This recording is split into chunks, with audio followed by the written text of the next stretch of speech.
So boys and girls, അപ്പം നമ്മുടെ എൻ്റെ പുതിയ വീഡിയോയിലേക്ക് എല്ലാവർക്കും സ്വാഗതം. അപ്പോൾ നിങ്ങളൊരു മൊബൈൽ നോക്കുന്നുണ്ടെങ്കിൽ ഏകദേശം 25,000 രൂപയൊക്കെ താഴെ ഡിവൈസ് നോക്കുന്നുണ്ടെങ്കിൽ അതിന് പറ്റിയൊരു വാല്യൂ ഫോർ മണിയായിട്ടുള്ളൊരു ഡിവൈസ് ഞാൻ പർച്ചേസ് ചെയ്തിട്ടുണ്ട്. അത് നിങ്ങളെ ഒന്ന് കാണിക്കാം എന്ന് ഓർത്താണ് ഞാൻ വന്നേക്കുന്നത്. അപ്പം കുറച്ച് ഗെയിമിംഗ് ഓറിയൻ്റ് ആയിട്ടുള്ള അല്ലെങ്കിൽ പെർഫോമൻസ് ഒക്കെ നോക്കുന്ന ആൾക്കാർക്ക് പറ്റിയൊരു ഡിവൈസാണ് എൻ്റെ കയ്യിരിക്കുന്നത്. അപ്പം ഇത് ഡിവൈസ് വേറെ ഒന്നുമല്ല, നമ്മുടെ പോക്കോ X7 Pro.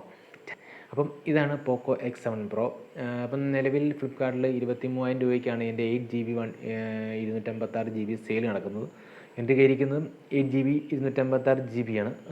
എന്നെ സംബന്ധിച്ചോളം 256GB ഒക്കെ ബോണസാണ്. കാരണം എൻ്റെ 64GB പോലും ഫുള്ളായിട്ടില്ല. അപ്പോൾ അത് സംബന്ധിച്ച് അപ്പം അങ്ങനെയുള്ള എനിക്ക് 256GB എന്ന് പറയുന്നത് ബോണസിൻ്റെ അങ്ങേയറ്റമാണ്.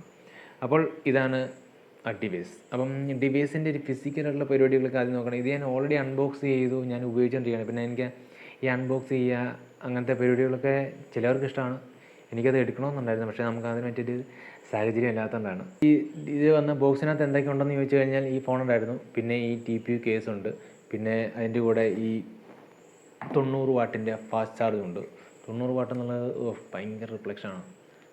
90 വാട്ടിൻ്റെ ഫാസ്റ്റ് ചാർജും ഉണ്ട്. പിന്നെ ഈ കേബിൾ കുത്തിയെങ്കിൽ മാത്രമേ ഇത് ഫാസ്റ്റ് ചാർജ് ആവുള്ളൂ.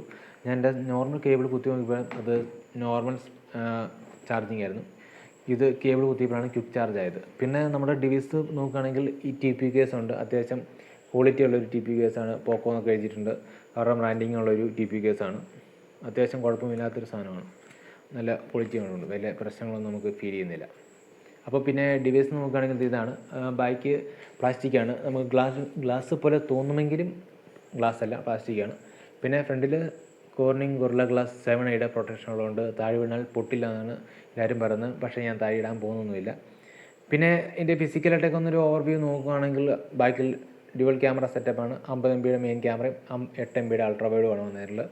50MB മെയിൻ ക്യാമറ കുഴപ്പമില്ല. ഞാൻ ക്യാമറയുടെ ഒരു റിവ്യൂ അല്ലെങ്കിൽ വീഡിയോയുടെ ഒക്കെ വെച്ചിട്ട് വേറെ വീഡിയോ അപ്ലോഡ് ചെയ്യാം. ഇത് നിലവിലിപ്പം ഈ ഫോണിൻ്റെ ഒരു ഫിസിക്കലായിട്ട് കുറച്ച് കാര്യങ്ങളൊക്കെ പറഞ്ഞു പോകുന്നൊരു വീഡിയോ ആണ്. ഇവിടെയാണ് ഇതിൻ്റെ ഇത്രയുള്ള തിക്നെസ് വരുന്നത്. ഇവിടെ വോളിയം അപ്പ് ആൻഡ് ഡൗൺ ഉണ്ട്, പവർ ബട്ടൺ ഉണ്ട്. അടിയിൽ നമ്മുടെ ടൈപ്പ് C, അതുപോലെ തന്നെ സ്പീക്കർ ഗ്രില്ല്, അതുപോലെ തന്നെ ഡ്യുവൽ നാനോ സ്ലിം സ്ലോട്ടാണ് വന്നത്. അതുകൊണ്ട് മെമ്മറി കാർഡ് എടുത്തില്ല. മെമ്മറി കാർഡിൻ്റെ ആവശ്യമില്ല. 256GB എടുത്ത് നമുക്കിനി മെമ്മറി കാർഡിനെ കുറിച്ച് ചിന്തിക്കേണ്ട കാര്യമില്ല. പിന്നെ ഇവിടെ അതുപോലെ തന്നെ സ്പീക്കർ ഗ്രില്ല്, IR ബ്ലാസ്റ്ററൊക്കെ ഉണ്ട്. അപ്പം ഷവമിയുടെ ഫോണിൽ എല്ലായിടത്തും തന്നെ IR ബ്ലാസ്റ്റർ ഉള്ളതാണ്. നമുക്ക് TVയുടെ റിമോട്ടോ അതിൻ്റെ റിമോട്ടൊക്കെ ആണെങ്കിൽ ഉപയോഗിക്കാം. അതൊരു നല്ലൊരു ഫീച്ചറാണ്. പക്ഷേ ഇവർ ഈ ഓഡിയോ ജാക്ക് എടുത്ത് കളഞ്ഞത് 3.5mm ഓഡിയോ ജാക്ക് എടുത്ത് കളയുന്നത് എന്തിൻ്റെ ഒരു ഇതാണെന്ന് എനിക്ക് മനസ്സിലാകുന്നില്ല. അത് അവിടെ ഇരുന്ന് ഓർത്തുകൊണ്ട് എന്തെങ്കിലും കുഴപ്പമുണ്ടോ സുഹൃത്തെ? ആ സാധനം ഉണ്ടെങ്കിൽ അതൊരു നല്ലൊരു ഫീച്ചറാണ്. ഈ ഓഡിയോ ജാക്ക് എടുത്ത് കളയുന്നത് എന്തിനാണെന്ന് എനിക്കിതുവരെ മനസ്സിലായിട്ടില്ല. അതുപോലെ തന്നെ ഇതിൻ്റെ ഫ്രണ്ടിൽ അവർ തന്നെ ഒട്ടിച്ചു വിടുന്ന ഒരു പ്രീ അപ്ലൈഡായിട്ടുള്ള ഒരു സ്ക്രീൻ പ്രൊട്ടക്ടറുണ്ട്. പ്ലാസ്റ്റിക്കാണ്, ഞാനത് പൊളിച്ച് കളഞ്ഞിട്ടില്ല. അപ്പം ഇതാണ് നമ്മുടെ TPU കേസ് ഇടുമ്പോൾ ഉള്ള ഒരു പരിപാടി. കേസ് ഇട്ട് കഴിയുമ്പോഴാണ് കുറച്ചും കൂടെ ഒരു ഭംഗി എനിക്ക് ഫീൽ ചെയ്യുന്നത്. ഒരു മാറ്റ് ഫിനിഷാണ്. എന്ന സംഭവം എന്തായാലും കൊള്ളാം. പിന്നെ ഇതിൻ്റെ ഫോണിനെക്കുറിച്ചൊന്ന് പറയുകയാണെങ്കിൽ ഫോണിൻ്റെ പ്രോസസ്സർ എന്ന് പറയുന്നത് ഹൃദയം, നമ്മുടെ MediaTekൻ്റെ Dimensity 8400 എന്ന് പറഞ്ഞൊരു പ്രോസസ്സറാണ് ഇതിലിരിക്കുന്നത്. 3.25 ആണ് എൻ്റെ ക്ലോക്ക് സ്പീഡ് വന്നിട്ടുള്ളത്. LPDDR5X റാമാണ്. UFS 4.0 ആണ് സ്റ്റോറേജ് വന്നിട്ടുള്ളത്. പിന്നെ 8GB ആണ് റാം, 256GB സ്റ്റോറേജ്. പിന്നെ AMOLED ഡിസ്പ്ലേ ആണ്. 220Hz സപ്പോർട്ട് ചെയ്യുന്നുണ്ട്. അതുപോലെ തന്നെ 3400 ആണ് ഇതിൻ്റെ പീക്ക് ബ്രൈറ്റ്നസ് വരുന്നുണ്ട്. പിന്നെ HB ബ്രൈറ്റ്നസ് പറഞ്ഞാൽ 1400 ആണ്. അതുപോലെ തന്നെ ഡിസ്പ്ലേയുടെ കുറച്ച് ഫീച്ചേഴ്സ് പറഞ്ഞാൽ HDR സപ്പോർട്ട് ചെയ്യുന്നുണ്ട്. പിന്നെ ക്യാമറ പറയുമ്പോൾ 50MB main camera, 8MB ultra wide. പിന്നെ മെയിൻ ക്യാമറ വെച്ച് നമുക്ക് 4K 60fps വീഡിയോ റെക്കോർഡ് ചെയ്യാം. ഫ്രണ്ട് ക്യാമറയിലേക്ക് വരുമ്പോൾ 20MB സെൽഫി ക്യാമറയാണ് വരുന്നത്. അത്യാവശ്യം കുഴപ്പമില്ലാത്തൊരു സെൽഫി. പിന്നെ ഈ പോക്കോയുടെ ക്യാമറ പരിപാടികളൊക്കെ കുറച്ച് ശോകമായിട്ടാണ് കുറേ പേര് ഇങ്ങനെ എപ്പോഴും തന്നെ പറയാറുള്ളത്. പേഴ്സണലി എനിക്ക് അങ്ങനെ വലിയ ഒരു ഹൈലൈറ്റ് ചെയ്യുന്ന രീതിയിലുള്ളൊരു ക്യാമറ പെർഫോമൻസ് ഒന്നും അങ്ങനെ പോക്കോയുടെ ഡിവൈസിലും എനിക്ക് ഫീൽ ചെയ്യില്ല. എനിക്ക് വളരെ ഇമ്പ്രസീവായിട്ടുള്ളൊരു ക്യാമറ വന്നത് നമ്മുടെ പോക്കോയുടെ F1ലാണ്. ആദ്യത്തെ പോക്കോ F1ലാണ് എനിക്ക് വളരെ ഇമ്പ്രസീവായിട്ടുള്ളൊരു ക്യാമറ പെർഫോമൻസ് ഫീൽ ചെയ്തിട്ടുള്ളത്. പിന്നെ അങ്ങോട്ടൊന്നും വലിയ നമ്മൾക്ക് അങ്ങനെ ഹൈലൈറ്റ് അല്ലെങ്കിൽ എടുത്ത് പറയേണ്ട ഇതിൽ വാവ് അടിക്കുന്ന ഒരു രീതിയിലുള്ള ഒരു ക്യാമറ പരിപാടികളൊന്നും എനിക്ക് വന്നിട്ടില്ല. ഇപ്പം ഇതിലും നോർമലായിട്ടുള്ളൊരു ക്യാമറ പരിപാടിയാണ് ഇതിലും വന്നിട്ടുള്ളത്.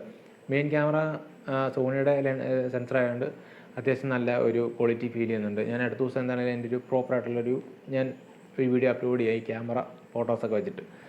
പിന്നെ ഫ്രണ്ടിൽ 1080p 30fps വീഡിയോ റെക്കോർഡിങ്ങേ ഉള്ളൂ.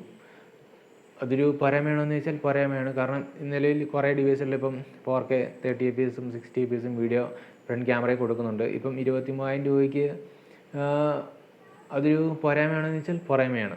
പിന്നെ ഇത് ഡോൾബി വിഷനാണ്, ഡ്യുവൽ സ്റ്റീരിയോ സ്പീക്കറാണ്, അതുപോലെ തന്നെ ഡോൾബി അറ്റ്മോസ് സപ്പോർട്ട് ചെയ്യുന്നുണ്ട്. നമുക്ക് ഗെയിം കളിക്കുമ്പോഴൊക്കെ ആ സാധനം നമുക്ക് കൃത്യമായിട്ട് ഫീൽ ചെയ്യും. നമുക്ക് സൗണ്ട് അങ്ങോട്ടും ഇങ്ങോട്ടും വേരി ചെയ്യുന്നത് നമുക്ക് മനസ്സിലാവും. അതുപോലെ തന്നെ നമ്മളിപ്പം ഒരു പുതിയ പാട്ടൊക്കെ അല്ലെങ്കിൽ യൂട്യൂബിൽ വീഡിയോ ഒക്കെ പ്ലേ ചെയ്യുമ്പോൾ നമുക്ക് അല്ലെങ്കിൽ സിനിമ കണ്ടിട്ടുണ്ടെങ്കിൽ ഈ സൗണ്ട് വേരി ചെയ്യുന്നത് കൃത്യമായിട്ട് നമുക്കറിയാം. കാരണം ഈ ഡ്യുവൽ സ്റ്റീരിയോ സ്പീക്കറാണ്, അതുപോലെ തന്നെ ഡോൾബി അറ്റ്മോസുമാണ്. അതുകൊണ്ട് നമുക്ക് കൃത്യമായിട്ട് ആ സൗണ്ട് അങ്ങോട്ടും ഇങ്ങോട്ടും വേരി ചെയ്യുന്നത് മനസ്സിലാകും. അല്ലെങ്കിൽ നമുക്ക് ജസ്റ്റ് ഒന്ന് പാട്ടൊക്കെ ഇങ്ങനെ വെച്ച് കേട്ടുകൊണ്ടിരിക്കുകയാണെങ്കിൽ നല്ല ഒരു സൗണ്ട് ഇങ്ങനെ ഒന്ന് കിടന്ന് കറങ്ങുന്ന നമുക്ക് ഫീൽ ചെയ്യുന്നതാണ്.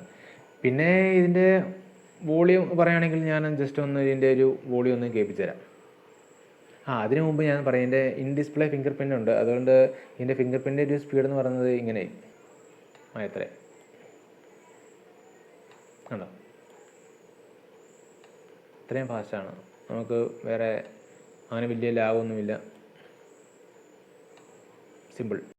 പിന്നെ ഇതിൻ്റെ UI എന്ന് പറയുന്നത് നമ്മുടെ HyperOS 2.0 ആണ്. പിന്നെ ഇതിനകത്ത് കുറേ പ്രീ ഇൻസ്റ്റാൾഡ് ആയിട്ടുള്ള കുറേ ബബിൾ ഷൂട്ടർ അങ്ങനത്തെ കുറേ ആപ്ലിക്കേഷൻ ഉണ്ട്. അതൊക്കെ ഞാൻ അൺഇൻസ്റ്റാൾ ചെയ്ത് കളഞ്ഞു. നമുക്ക് ആവശ്യമില്ലാത്ത ആപ്ലിക്കേഷൻ അൺഇൻസ്റ്റാൾ ചെയ്യുക. പിന്നെ ഇതിനകത്ത് ഗൂഗിളിൻ്റെ ആപ്ലിക്കേഷൻ നമുക്ക് അങ്ങനെ അൺഇൻസ്റ്റാൾ ചെയ്യാൻ പറ്റുന്നില്ല. അതെല്ലാം ഇതിനകത്ത് തന്നെ പ്രീ ഇൻസ്റ്റാൾഡ് ആണ്. അത് അതിനകത്ത് ഞാൻ പറയും, ഇപ്പം ഗൂഗിൾ വൺ, ഗൂഗിൾ ഹോം, അത് ഗൂഗിൾ TV, അതങ്ങനെ കുറേ ആപ്ലിക്കേഷൻ ഉണ്ട് ഗൂഗിളിൻ്റെ. അത് ഒരു കാരണവശാലും നമുക്ക് അൺഇൻസ്റ്റാൾ ചെയ്യാൻ പറ്റുന്നില്ല. അത് അവിടെ ഫോർ സ്റ്റോപ്പ് അല്ലെങ്കിൽ ക്ലിയർ ഡാറ്റ കൊടുക്കാനേ പറ്റുന്നുള്ളൂ. അത് ആവശ്യമുള്ളവർക്ക് ഉപയോഗിക്കുക, അല്ലെങ്കിൽ അവിടെ സൈഡിൽ ഇടുക. കാരണം 256 GB ഉണ്ട്, അതവിടെ കിടന്ന് ഓർത്തുകൊണ്ട് അങ്ങനെ വലിയ പ്രശ്നമുള്ള കാര്യമല്ല. 90 വാട്ട് ഫാസ്റ്റ് ചാർജ്, 6550 mAh വലിയ ബാറ്ററി ഉണ്ട്. അത് സിലിക്കൺ കാർബൺ ആയതുകൊണ്ടാണ് ഇത്രയും വലിയ ബാറ്ററി വന്നത്. പിന്നെ വളരെ ലൈറ്റ് വെയിറ്റ് ആണ്, 200 ഗ്രാം ഒന്നും ഇല്ലെന്ന്, ഏകദേശം 180 190 ഗ്രാം അടുത്ത വെയിറ്റ് ഉള്ളൂ. 190 ഇല്ലെന്നാണ് എനിക്ക് തോന്നുന്നത്. ഞാനത് അടുത്തൊന്ന് ജസ്റ്റ് ഒന്ന് കൃത്യമായിട്ട് പറയാം അടുത്ത ദിവസം വീഡിയോയിൽ. അപ്പം എന്തായാലും വളരെ ലൈറ്റ് വെയിറ്റ് ആണ്, നമുക്ക് അത്ര ഹെവിനെസ് ഒന്നും ഫീൽ ചെയ്യുന്നില്ല ഈ 6550 mAh ബാറ്ററിയാണെന്ന് പറഞ്ഞാലും. പിന്നെ ഇതിൻ്റെ ഒരു ഓഡിയോ ക്വാളിറ്റി എന്ന് പറയാൻ, അല്ലെങ്കിൽ ഓഡിയോ ക്വാളിറ്റി അത്യാവശ്യം നല്ല ഓഡിയോ ക്വാളിറ്റി ഉണ്ട്, അത്യാവശ്യം ലൗഡാണ്. ഞാൻ എൻ്റെ ജസ്റ്റ് ഒന്ന് ഒരു നോൺ കോപ്പിറൈറ്റ് മ്യൂസിക് ഒരെണ്ണം കേൾപ്പിച്ച് തരാം, അല്ലെങ്കിൽ എനിക്ക് കോപ്പിറൈറ്റ് അടിക്കും. ഞാൻ ഓഡിയോ ഒന്ന് ഫുള്ളും വെക്കുകയാണ്. ഇതേ ഫുൾ വോളിയം വെച്ചു.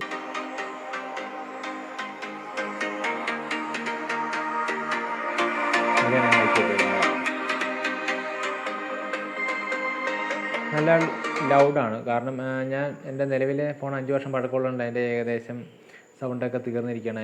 അത് അങ്ങനെ ഇരിക്കുന്ന എന്നെ സംബന്ധിച്ച് ഇത് വലിയ ശബ്ദമാണ്. ഇത് നോർമൽ നല്ല സൗണ്ടാണ്, അത്യാവശ്യം നല്ല ഹെവി ആയിട്ടുള്ള സൗണ്ടാണ്, ഒത്തിരി അത്യാവശ്യം ലൗഡാണ്. അങ്ങനെ വേറെ ഇഷ്യൂസൊന്നും എനിക്ക് നിലവിൽ ഫീൽ ചെയ്തിട്ടില്ല. പിന്നെ ഇത് BGM ഞാനിതിൽ കളിച്ച് നോക്കി. നിലവിൽ ഇപ്പോൾ എന്താ പറയുക 60 fps ആണ് സപ്പോർട്ട് ചെയ്യുന്നത്. കാരണം ഇത് 60 അല്ലെ 90 fps 120 fps സപ്പോർട്ട് ചെയ്യുന്ന ഒരു പ്രോസസ്സറാണ് ഇതിനകത്ത് ഇരിക്കുന്നത്. പക്ഷേ ഞാൻ OS അപ്ഡേറ്റ് വരുമ്പോൾ ചിലപ്പോൾ ഇത് മാറുമായിരിക്കണം. നിലവിലൊരു OS അപ്ഡേറ്റ് ഞാൻ ചെയ്തു, Android 15 ആണ് വന്നേക്കുന്നത്. അതിനെ ബേസ് ചെയ്തിട്ടുള്ള HyperOS 2.0 ആണ് വന്നേക്കുന്നത്. ഞാനിപ്പോൾ ഒന്ന് BGM ഒന്ന് കാണിച്ചു തരാം. ഒന്ന് ഓണേ വന്നോട്ടെ. BGM ഒന്ന് ഓണേ വരാൻ വലിയ താമസമൊന്നുമില്ല, അത്യാവശ്യം പടപടയെന്ന് സാധനമൊക്കെ ഓണായി വരുന്നുണ്ട്. പിന്നെ ഞാൻ BGM ഒരു 1.5 മണിക്കൂർ അത്യാവശ്യം കളിച്ചു. ഞാൻ വൈഫൈയിലാണ് കണക്ട് ചെയ്ത് കളിച്ചേക്കുന്നത്. അതുകൊണ്ട് വലിയ ഹീറ്റ് എന്നല്ല, എനിക്ക് ഹീറ്റ് ഫീൽ ചെയ്തിട്ടില്ല. പക്ഷേ ഡിമെൻസിറ്റിയുടെ പ്രോസസ്സറിൽ കുറേ പേര് ഇങ്ങനെ ഹീറ്റിംഗ് കംപ്ലയിൻറ്റ് പറയുന്നുണ്ട്. പക്ഷേ ഇതിനെനിക്ക് അങ്ങനെ ഹീറ്റ് ചെയ്തില്ല. ഇനി ഞാൻ ഇതിലേക്ക് സിം ഇട്ടിട്ട് ഒന്ന് ഗെയിം റൺ ചെയ്ത് കഴിയുമ്പോൾ എങ്ങനെയാണെന്ന് ഞാൻ അത്യാവശ്യം അന്നേരം ഒന്ന് ഒരു ഷോർട്ട് വീഡിയോ ആയിട്ട് പറഞ്ഞുതരാം, ഹീറ്റിംഗ് ഉണ്ടോ കാര്യങ്ങളൊക്കെ ഉണ്ടോ എന്നുള്ളത്. പിന്നെ സെറ്റിങ്സിനകത്ത് ഞാനിപ്പം കാണിച്ചിട്ടാണെങ്കിൽ ഗ്രാഫിക്സ് നോക്കുകയാണെങ്കിൽ നല്ലത് ഒരു എക്സ്ട്രീമാണ് കിടക്കുന്നത്. ഇത് ആരെയാണിത്? ഇതിപ്പോൾ കളിക്കുന്ന സമയമില്ല, ഇത് എക്സ്ട്രീമാണ്. കാണാൻ തോന്നുന്നില്ലേ, ഫ്രണ്ടിൽ ഓട്ടോ ഫോക്കസ് ഇല്ലാത്തതുകൊണ്ട് എക്സ്ട്രീം മാത്രമേ സപ്പോർട്ട് ചെയ്യുന്നുള്ളൂ. ഇപ്പോൾ എന്താണെങ്കിലും അടുത്ത ദിവസം ഒരു അപ്ഡേറ്റ് വരുമായിരിക്കും എന്ന് വിചാരിക്കും. അതാണ് ഞാൻ പറഞ്ഞു വന്നത്. നിലവിൽ 60 fps ഉള്ളൂ. പക്ഷേ ഇതിൻ്റെ വേറെ യൂട്യൂബിനകത്ത് വീഡിയോ നിന്നൊക്കെ നോക്കുമ്പം 120 fps അതുപോലെ 90 fps സപ്പോർട്ട് ചെയ്യുന്നുണ്ട്. ട്രൂലി വാല്യൂ ഫോർ മണി ആയിട്ടുള്ള ഒരു ഡിവൈസാണ്. ഇൻ ടേംസ് ഓഫ് ഇതിൻ്റെ ഒരു പ്രൈസ് പോയിൻറ്റിൽ 23,000 രൂപയ്ക്ക് ഇത്ര നല്ല ഫീച്ചേഴ്സ്, IP68 69 ELPDR5X UFS 4.0 നല്ല processor, 4K video recording, 60 fps ഫ്രണ്ടിൽ 1080p 30 fps, പിന്നെ അതുപോലെ തന്നെ 50 MB സോണിയുടെ ക്യാമറ. ഇതിൽ കൂടുതൽ പരിപാടികളൊന്നും നമ്മൾ പ്രതീക്ഷിക്കുന്നില്ല. പിന്നെ ഇതിൻ്റെ തൊട്ട് താഴെ വരുന്ന X6 Proയിലാണെങ്കിൽ ഏകദേശം 20,000 രൂപ താഴെ ഉള്ളൂ. അത് നിലവിൽ അവൈലബിൾ ആണ് ഫ്ലിപ്പ്കാർട്ടിൽ. ഇപ്പം നിങ്ങൾക്ക് ഇതൊക്കെ ഏകദേശം കട്ട നിൽക്കുന്ന പരിപാടികളാണ്. അതും UFS 4.0, അതുപോലെ തന്നെ ഈ മീഡിയടെക്കിൻ്റെ 8350 എന്ന പ്രൊസസ്സറാണ് ഇരിക്കുന്നത് എനിക്ക് തോന്നുന്നത്. അതും വാല്യൂ ഫോർ മണിയുള്ള ഡിവൈസാണ്. ഇതിൻ്റെ തൊട്ട് വിളിക്കുന്ന അടുത്ത് വരുന്ന IQ Neo 10R. ഇതിനേക്കാളും കുറച്ചും കൂടെ better camera IQ Neo 10R ആണെന്ന് എനിക്ക് ഫീൽ തോന്നുന്നു. അതും കുറച്ചും കൂടെ നല്ല ഗെയിമിംഗ് ഓറിയൻ്റാണ്. ഏകദേശം ഇതെല്ലാം ഇങ്ങനെ കട്ടയ്ക്ക് നിൽക്കുന്ന, അല്ലെങ്കിൽ പരസ്പരം ഇടിച്ച് നിൽക്കുന്ന രീതിയിലുള്ള ഒരു പെർഫോമൻസ് വരുന്ന ഡിവൈസുകളാണ്. പിന്നെ നിങ്ങൾക്ക് പ്രൈസ് ഒരു വിഷയമാണെങ്കിൽ ഇത് മേടിക്കുക, അല്ലെങ്കിൽ ഇതിൻ്റെ തൊട്ട് അടുത്ത X6 Pro still value for മണിയുള്ള ഡിവൈസാണ്. കഴിഞ്ഞ പോലെ ഇറങ്ങിയ ഡിവൈസ് ആണെങ്കിൽ സ്റ്റിൽ വാല്യൂ ഫോർ മണിയുള്ള ഡിവൈസാണ്. പിന്നെ ഇങ്ങനെ കുറച്ചുകൂടെ പൈസ കൂടുതൽ ഇടാൻ പറ്റുന്നുണ്ടെങ്കിൽ IQ Neo 10 അല്ലെങ്കിൽ 10R മേടിക്കുക. 25,000 രൂപ അല്ലെങ്കിൽ 23,000 രൂപയിലൊക്കെ തരുന്ന ഒരു ഡിവൈസ് ആയതുകൊണ്ട് ആ ഒരു പ്രൈസ് കാറ്റഗറി നിങ്ങൾ ഫോൺ നോക്കുന്നുണ്ടെങ്കിൽ നിങ്ങൾക്ക് മസ്റ്റായിട്ടും കൺസിഡർ ചെയ്യാവുന്ന ഒരു ഡിവൈസാണ് ഈ ഡിവൈസ്. അപ്പം അടുത്ത ദിവസം നമുക്ക് ഇതിൻ്റെ ഒരു പ്രോപ്പറായിട്ടുള്ളൊരു വീഡിയോ അപ്ലോഡ് ചെയ്യാം. അപ്പം അതുവരെ സന്ധിക്കും വരെ വണക്കം.